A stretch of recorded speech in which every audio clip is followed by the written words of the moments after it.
Parte 7. Quando voltei para casa, minha mãe não estava. Não comi nada, fui para a cama, adormeci logo. A casa de manhã me pareceu vazia e silenciosa. Fui ao banheiro, voltei para a cama e dormi outra vez. Mas, a certa altura, acordei sobressaltada. Nela estava sentada na beirada da cama, me sacudia. Tudo bem? Tudo. Chega de dormir. Que horas são? 1h20. Estou morta de fome. Perguntou-me distraidamente de Milão. Falei também distraidamente dos lugares que vira, a catedral, o Teatro Scala, a galeria, os canais. Depois ela me disse que tinha uma boa notícia. A diretora havia telefonado para meu pai e dissera que eu tinha sido aprovada com ótimas notas, até 9 em grego. A diretora ligou para o papai? Ligou. A diretora é uma idiota. Minha mãe sorriu. Vá se vestir, Mariano está lá na cozinha, disse. Fui para a cozinha descalça, descabelada, de pijama.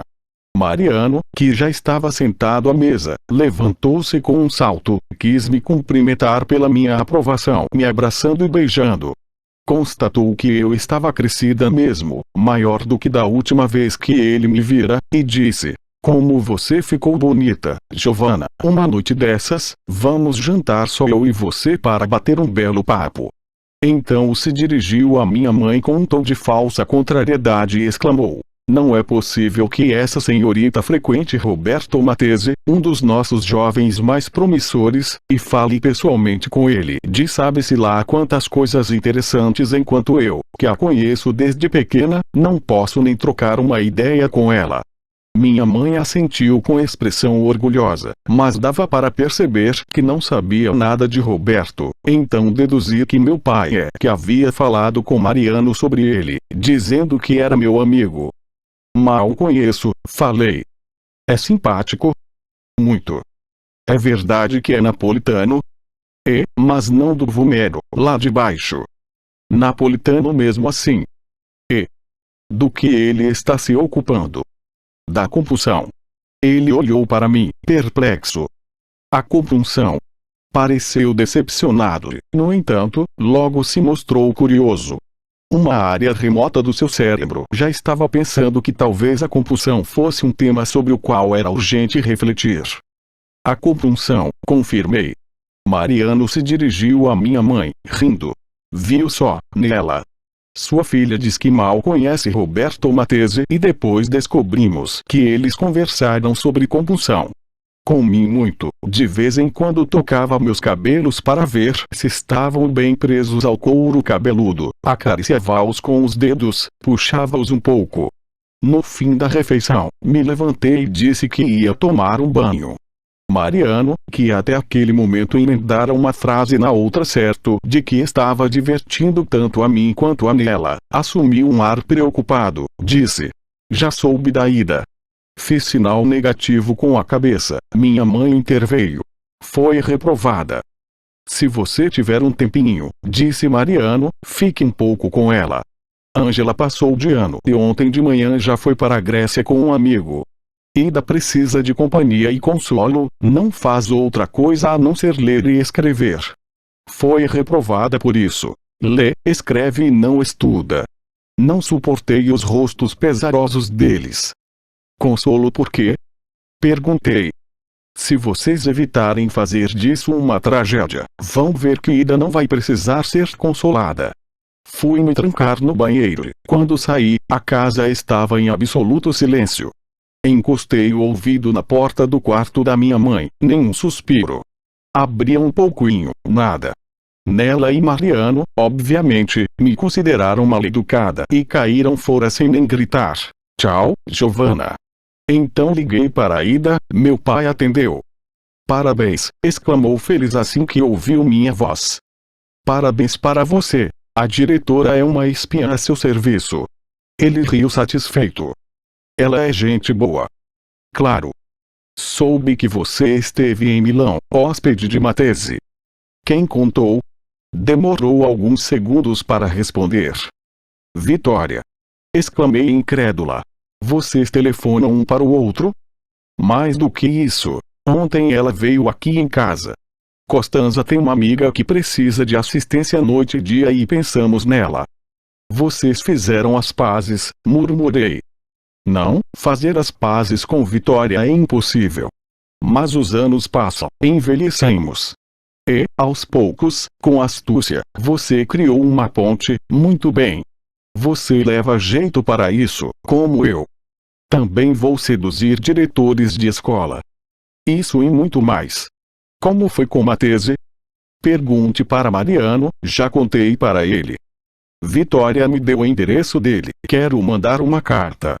São tempos tenebrosos, as pessoas de valor devem manter contato. Você tem o número de telefone dele? Não. Você pode chamar a Ida. Nem vai se despedir de mim. Tchau, Andréa. Ele ficou calado por um longo segundo. Tchau. Eu ouvi chamar Ida com o mesmo tom de voz que usava, anos antes, para me chamar quando alguém me ligava.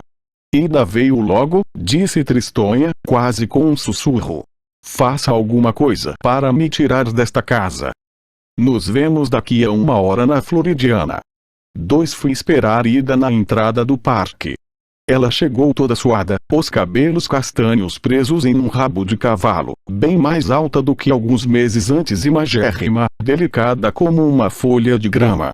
Tinha uma bolsa preta estufada, uma minissaia também preta, uma regata com estampa de zebra e um rosto muito pálido que deixava a infância para trás, boca farta, maçãs do rosto grandes e redondas. Procuramos um banco na sombra. Ela disse que estava feliz de ter sido reprovada, queria largar a escola e só escrever. Lembrei que eu também tinha sido reprovada, mas não tinha ficado contente, pelo contrário, havia sofrido. Ela respondeu com olhos desafiadores. Você sentiu vergonha? Eu não sinto. Senti vergonha porque meus pais sentiam vergonha, falei. Não estou nem aí para a vergonha dos meus pais, eles têm outras coisas das quais se envergonhar. São pessoas assustadas. Temem que não sejamos dignas deles. Não quero ser digna, quero ser desprezível, quero acabar mal. Contou que, para ser o mais desprezível possível, venceu o nojo e foi se encontrar com um sujeito que, por um certo período, havia cuidado do jardim de Posilipo, casado e pai de 3 filhos. Como foi? Perguntei. Horrível.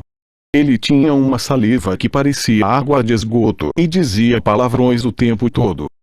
Mas pelo menos você tirou uma ideia da cabeça. Isso sim. Agora acalme-se e procure ficar bem. Como? Propus que fôssemos juntas visitar Tonino em Veneza. Ela respondeu que preferia outro destino, Roma. Insisti em Veneza, entendi que o problema não era a cidade, mas Tonino. De fato, acabei descobrindo que Ângela contara do tapa, da fúria que havia tomado conta do rapaz até fazê-lo agir sem controle. Ele machucou minha irmã, disse. Sim, admiti, mas gosto do esforço que ele faz para se comportar bem. Com minha irmã, não conseguiu. Mas se empenhou bem mais do que ela. Você quer perder a virgindade com Tonino? Não. Posso pensar e respondo depois? Pode. Eu gostaria de ir para um lugar onde fico bem e escrevo. Quer escrever a história do jardineiro? Já escrevi, mas não vou ler para você porque você ainda é virgem e vai perder a vontade. Então leia alguma outra coisa. Sério? Sim. Tem uma história que quero ler para você faz tempo. Remexeu na bolsa, pegou cadernos e folhas soltas. Escolheu um caderno de capa rosa, encontrou o que estava procurando. Eram poucas páginas, a história de um longo desejo não realizado. 2 irmãs tinham uma amiga que costumava ir dormir na casa delas. A amiga era mais próxima da irmã mais velha do que da irmã mais nova. A mais velha esperava que a menor dormisse para ir para a cama da hóspede dormir com ela. A menor tentava resistir ao sono, sofria com a ideia de que as duas a excluíssem, mas, no fim, cedia. Uma vez, porém, fingiu estar dormindo e assim, em silêncio, sozinha, ficou ouvindo os sussurros e os beijos que as outras trocavam. A partir de então, não parou mais de fingir para poder espiá-las, e sempre, quando enfim as duas grandes adormeciam, a pequena chorava um pouco porque achava que ninguém gostava dela. Ida leu sem paixão, rapidamente, mas articulando com precisão as palavras. Não levantou o olhar do caderno nenhuma vez, nunca olhou no meu rosto. Por fim, começou a chorar exatamente como a criatura sofrida da história. Procurei um lenço, enxuguei suas lágrimas. Beijei sua boca embora duas mães estivessem passando lado a lado a poucos metros de nós, empurrando carrinhos de bebê conversando. 3 da manhã seguinte, sem nem telefonar, fui à casa de Margarita levando comigo a pulseira. Evitei com cuidado a casa de Vitória, primeiro porque queria ver Juliana a sós, segundo porque, depois daquela repentina e certamente provisória reconciliação com meu pai, eu achava que não sentia mais curiosidade alguma em relação a ela. Mas foi um expediente inútil. Quem abriu a porta foi justamente minha tia, como se a casa de Margarita fosse sua. Recebeu-me com um bom humor desolado. Juliana não estava, Margarita a levara ao médico, Vitória estava arrumando a cozinha.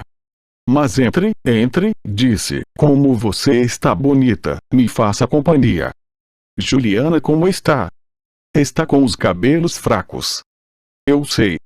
Eu sei que você sabe, e sei também que você a ajudou e ficou atenta a tudo. Muito bem. Tanto Juliana quanto Roberto gostam muito de você. Eu também. Se seu pai fez você assim, quer dizer que ele não é tão merda quanto parece ser. Papai me disse que você tem um novo trabalho. Ela estava em pé ao lado da pia, atrás dela estava a foto de Enzo com a lamparina acesa. Pela primeira vez desde que a conhecera, vi passar nos seus olhos um leve constrangimento. Sim, muito bom. Você vai se mudar para Posillipo? Vou. Fico contente. Já eu, nem tanto. Devo me separar de Margarita, Corrado, Juliana, e já perdi Toninho. Às vezes, acho que seu pai encontrou esse trabalho para mim de propósito. Quer me fazer sofrer. Comecei a rir, mas logo me recompus. Pode ser, eu disse. Você não acredita? Acredito. Do meu pai, você pode esperar qualquer coisa. Ela me lançou um olhar atravessado. Não fale assim do seu pai, senão te dou um tapa. Desculpa. Só quem pôde falar mal dele sou eu. Você, não, é sua filha. Tudo bem. Vem cá, me dá um beijo. Gosto de você, apesar de às vezes você me emputecer. Beijei seu rosto, remexi na bolsa.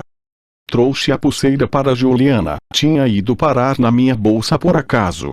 Ela segurou minha mão. Ah, sim, por acaso. Fique com ela, sei que você a aprecia. A esta altura, já é de Juliana. Ela não gosta dessa pulseira, você, sim. Porque você deu para ela se ela não gosta? Ela olhou para mim incerta, pareceu não entender o sentido da pergunta.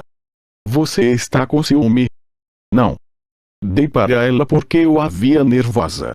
Mas a pulseira é sua desde que você nasceu. Mas não era uma pulseira para meninas pequenas. Por que você não ficou com ela? Poderia usá-la aos domingos para ir à missa. Seus olhos ficaram pérfidos, exclamou. Agora é você que vai me dizer o que devo fazer com a pulseira da minha mãe. Fique com ela e cale a boca. Juliana, para dizer a verdade, não precisa dela. É tão cheia de luz que, para ela, a pulseira ou qualquer outra joia são um complemento. Agora está com esse problema nos cabelos, mas não é nada de grave. O médico vai receitar algum tratamento reconstituinte e tudo vai passar. Já você, Giane, não sabe se arrumar. Venha cá. Ficou agitada como se a cozinha fosse um espaço apertado e sem ar. Arrastou-me para o quarto de Margarita, abriu as portas do armário, surgiu um espelho comprido. Vitória exigiu: olhe para você. Olhei, mas vi, sobretudo, ela atrás de mim. Minha tia disse: você não se veste, minha querida, você se esconde dentro das roupas. Puxou minha saia até a cintura, exclamou: Veja só essas coxas, meu Deus, e vire-se, isso sim que é uma bunda.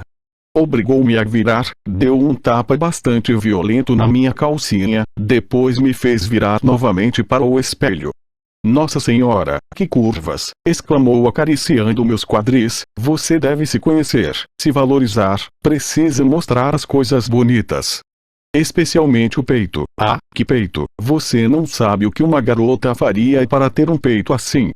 Mas você o castiga, tem vergonha dos seus peitos e os mantém fechados à chave. Veja o que você deve fazer. Naquele momento, enquanto eu puxava a saia para baixo, ela enfiou a mão no decote da minha blusa, primeiro em um dos bojos do sutiã, depois no outro, e arrumou meus seios para que se tornassem uma onda estufada, alta, em cima do decote. Entusiasmou-se. Viu só? Nós somos bonitas, Giane, bonitas e inteligentes. Nascemos bem feitas e não devemos desperdiçar isso. Quero ver você em uma situação até melhor do que a de Juliana. Você merece subir até o paraíso que está no céu, e não ficar como aquele babaca do seu pai que ficou rente ao chão, mas se dá ares. Mas lembre-se, essa aqui, tocou delicadamente, por uma fração de segundo, entre minhas pernas. Essa aqui, eu já disse 1000 vezes, cuide muito bem dela. Avalie os prós e os contras antes de dá-la, ou você não vai chegar a lugar algum. Aliás, ouça bem. Se eu souber que você deu à toa, conto para o seu pai e juntos matamos você a pauladas. Agora fique quieta. E foi ela que remexeu daquela vez na minha bolsa, pegou a pulseira, colocou-a no meu braço. Está vendo como você ficou bem? Está vendo como você melhorou? Naquele momento, no fundo do espelho, também apareceu Conrado. Oi, disse ele. Vitória se virou. Eu também. Perguntou para ele abanando-se com uma mão por causa do calor. Gianina está bonita, não? Linda.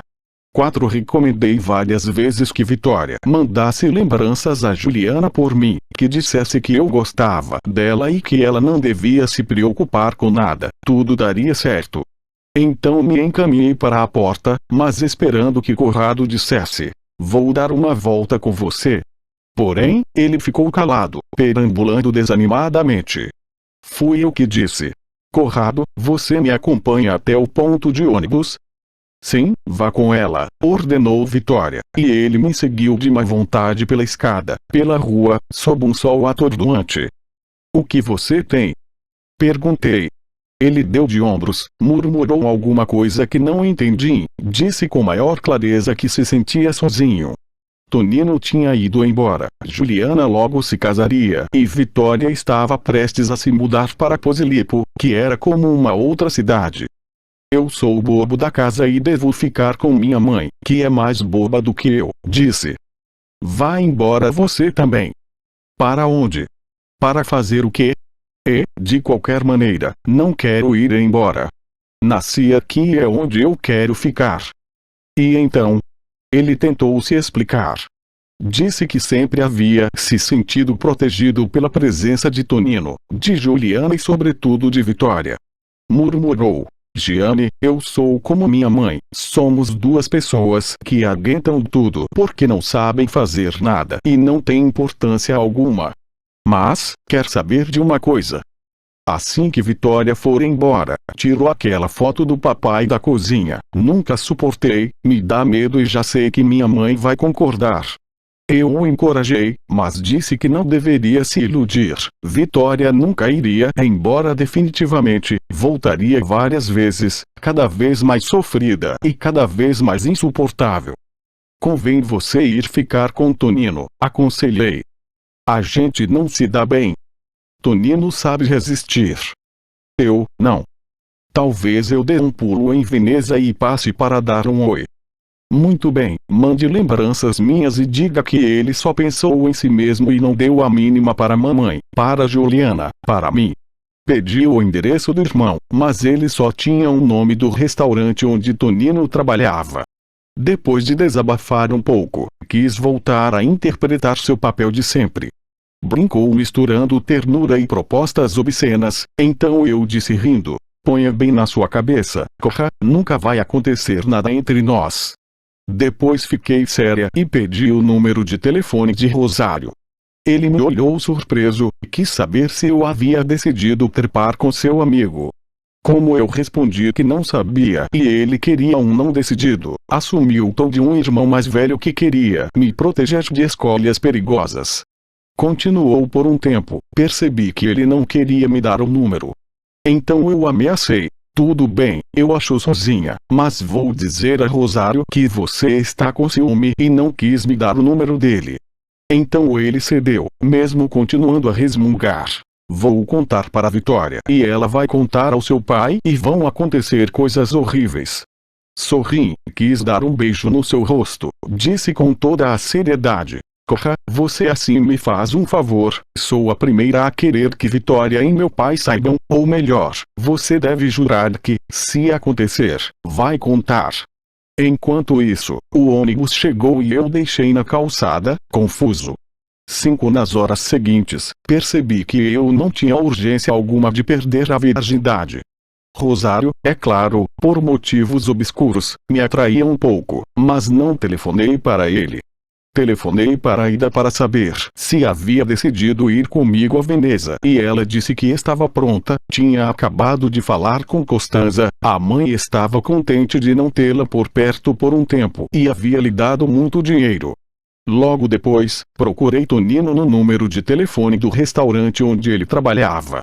No início, pareceu feliz com o meu projeto, mas, quando soube que Ida me acompanharia, hesitou por alguns segundos, depois disse que morava em um quartinho em Mestre, não cabiam 3 pessoas.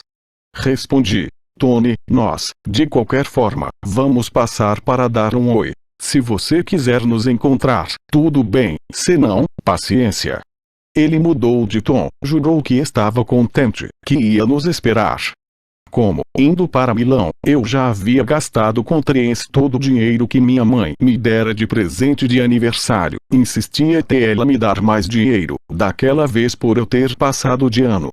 Já estava tudo pronto para a partida quando, em uma manhã de chuva fina e agradável frescor, Rosário ligou às 9 horas em ponto. Corrado devia ter falado com ele, pois a primeira frase que ele disse foi: Gianni, me disseram que você enfim se decidiu. Onde você está? No bar aqui embaixo. Embaixo de onde? Da sua casa. Desça, espero você com um guarda-chuva. Não fiquei incomodada, senti que tudo estava se encaminhando e que acabar abraçada com uma pessoa em um dia fresco era melhor do que em um dia quente. Não preciso do seu guarda-chuva, respondi. Quer dizer que devo ir embora? Não. Então mexa-se. Aonde você vai me levar? A Via Amazone. Não me penteei, não me maquiei, não fiz nada do que Vitória me aconselhara, a não ser pôr a sua pulseira. Encontrei Rosário no portão com sua aparente alegria de sempre estampada no rosto, mas, quando acabamos no trânsito dos dias de chuva, ou pior, ele ameaçou, insultou durante todo o tempo a maior parte dos motoristas, que, na sua opinião, não sabiam dirigir. Fiquei preocupada, disse. Se não é um bom dia, Rosa, leve-me de volta para casa. Não se preocupe, é um bom dia, mas veja como dirige aquele babaca. Calma. O que foi? Sou grosseiro demais para você? Não. Quer saber por que estou nervoso? Não. Gianni, estou nervoso porque quero você desde a primeira vez em que nos vimos, mas não entendo se você me quer. Então, você me quer. Quero. Mas você não deve me machucar. Que nada, vai ser ótimo. E você não deve demorar demais, tenho coisas a fazer. Vai levar o tempo que for necessário.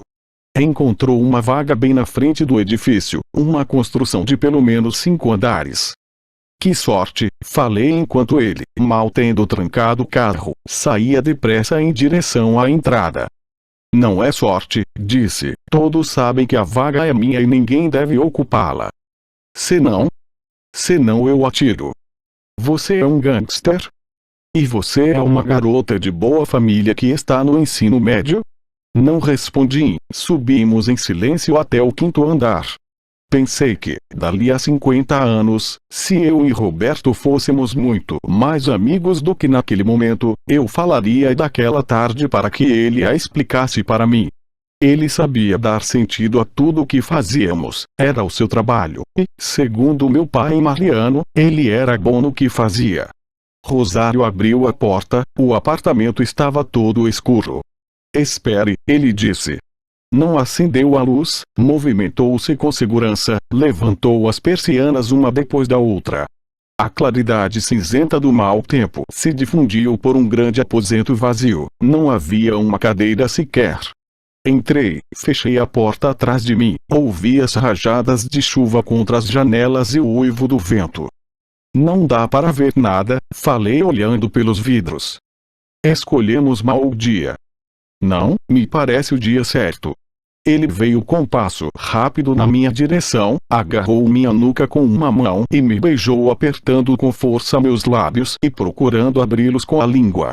Enquanto isso, com a outra mão, apertou um dos meus seios. Eu o afastei com uma leve pressão contra o peito, uma risadinha nervosa dentro da sua boca e escapando pelo nariz. Ele se retraiu, deixou só a mão no meu seio. O que foi? Perguntou. Você precisa mesmo me beijar? Você não quer? Não. Todas as garotas gostam. Eu, não, e também prefiro que você não toque no meu peito. Mas, se você precisar, tudo bem. Ele soltou o meu seio. Eu não preciso de nada, resmungou. Abaixou o zíper e pôs para fora o sexo para demonstrar. Eu tinha medo de que ele tivesse algo descomunal dentro da calça, mas vi com alívio que seu negócio não era muito diferente do de Corrado, além disso, parecia ter uma forma mais elegante. Ele pegou minha mão, disse: toque. Toquei, estava quente como se ele ali estivesse com febre. Como, apesar de tudo, era agradável apertá-lo, não retirei a mão. Tudo bem? Sim. Então diga o que quer fazer, não quero desagradar você. Posso ficar vestida? As garotas tiram a roupa. Se pudermos fazer sem tirar a roupa, você vai me fazer um favor. Você tem de tirar pelo menos a calcinha. Soltei seu negócio, tirei o jeans e a calcinha. Tudo bem? Tudo, mas não é assim que se faz. Eu sei, mas estou pedindo esse favor para você. Posso pelo menos tirar a calça? Pode.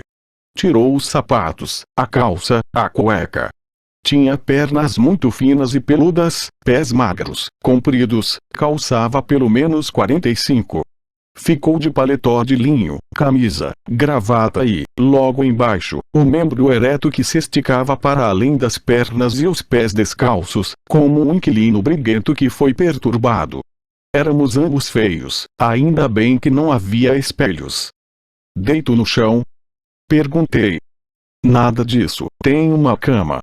Foi até uma porta escancarada, vi sua bunda pequena, as nádegas encovadas. Ali havia uma cama desfeita e nada mais. Daquela vez, não levantou a persiana, acendeu a luz. Perguntei. Você não vai se lavar? Eu me lavei de manhã. As mãos, pelo menos. Você vai lavar as suas? Eu, não. Então eu também não. Tudo bem, eu lavo as minhas. Gianni, você está vendo o que está acontecendo comigo? O sexo estava descendo, murchando. Se você se lavar, não sobe mais. Claro que sim, já vou. Ele desapareceu no banheiro. Quanta história eu estava inventando, nunca imaginei que me comportaria assim. Ele voltou e tinha uma coisinha pendurada entre as pernas, que eu olhei com simpatia. É gracioso, falei. Ele bufou. Você pode dizer se não quiser fazer nada. Quero, sim, agora vou me lavar. Venha cá, está bom assim. Você é fina, tenho certeza de que se lava 50 vezes por dia. Posso tocar nele? Quanta bondade! Aproximei-me, peguei-o com delicadeza. Como o Rosário havia sido inesperadamente paciente, eu queria me mostrar experiente e tocá-lo de forma a deixá-lo contente, mas não sabia bem o que fazer e me limitei a segurá-lo. Bastaram poucos segundos para que se agigantasse. Também vou tocar um pouco em você, disse ele com a voz levemente rouca. Não, falei, você não sabe como fazer e vai me machucar. Sei fazer muito bem. Obrigada, Rosa, você é gentil, mas não confio. Gianni, se eu não tocar um pouco em você, depois você vai mesmo sentir dor. Fiquei tentada a deixar, ele com certeza tinha mais prática do que eu, mas tinha medo das suas mãos, das suas unhas sujas. Fiz um gesto claro de recusa com a cabeça, soltei aquela sua excrescência, deitei na cama com as pernas fechadas. Eu o vi alto em cima de mim, com olhos perplexos, entalhados no rosto contente. Estava com o busto muito bem vestido e, da cintura para baixo, grosseiramente nu. Por uma fração de segundo, pensei em como meus pais haviam me preparado com atenção desde criança para que eu vivenciasse minha vida sexual com consciência e sem medos. Enquanto isso, Rosário havia segurado meus tornozelos, estava abrindo minhas pernas. Disse com voz emocionada: que coisa linda você tem entre as coxas, e se deitou cuidadosamente em cima de mim. Procurou meu sexo com seu usando a mão para ajudar e, quando pareceu ter se ajeitado, empurrou devagar, bem devagarinho, depois, de repente, deu um golpe enérgico. Pai, falei. Machucou? Um pouco. Não me engravide. Não se preocupe. Já foi. Espere. Empurrou novamente, se ajeitou melhor, voltou a empurrar. A partir daquele momento, não fez outra coisa a não ser se afastar um pouco para trás e depois novamente se impulsionar para frente. Quanto mais ele insistia naquele movimento, mais me machucava, e ele estava percebendo, murmurava: relaxe, você está contraída demais. Eu sussurrava: não estou contraída, pai, estou relaxada, e ele dizia com educação: Gianni, você precisa colaborar, o que você tem aí embaixo, um pedaço de ferro, uma porta blindada. Eu apertava os dentes, sentia o suor no meu rosto e no meu peito, ele mesmo dizia: como você está suada, e eu ficava envergonhada, sussurrava: eu nunca suo, só estou suando hoje, sinto muito, se estiver com nojo, esqueça.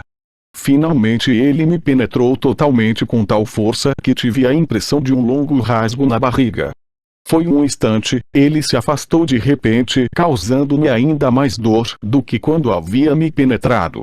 Levantei a cabeça para entender o que estava acontecendo e ouvi de joelhos entre as minhas pernas com um negócio sujo de sangue, do qual esguichava esperma. Embora estivesse rindo, estava com muita raiva. Conseguiu? Perguntei com a voz fraca. Consegui, disse ele deitando-se ao meu lado. Ainda bem. Ainda bem mesmo. Está ardendo. Culpa sua, podia ter sido melhor. Virei-me para ele, disse. Era assim mesmo que eu queria fazer. E beijei-o esticando o máximo possível a língua além dos dentes. Um instante depois, corri para me lavar, vesti outra vez a calcinha e os jeans. Quando ele entrou no banheiro, tirei a pulseira e a pus no chão, ao lado da cama, como um presente da má sorte. Rosário me levou de volta para casa, ele chateado, eu alegre. No dia seguinte, fui para Veneza com Ida. No trem, prometemos novamente que nos tornaríamos adultas, como jamais havia acontecido com nenhuma outra mulher.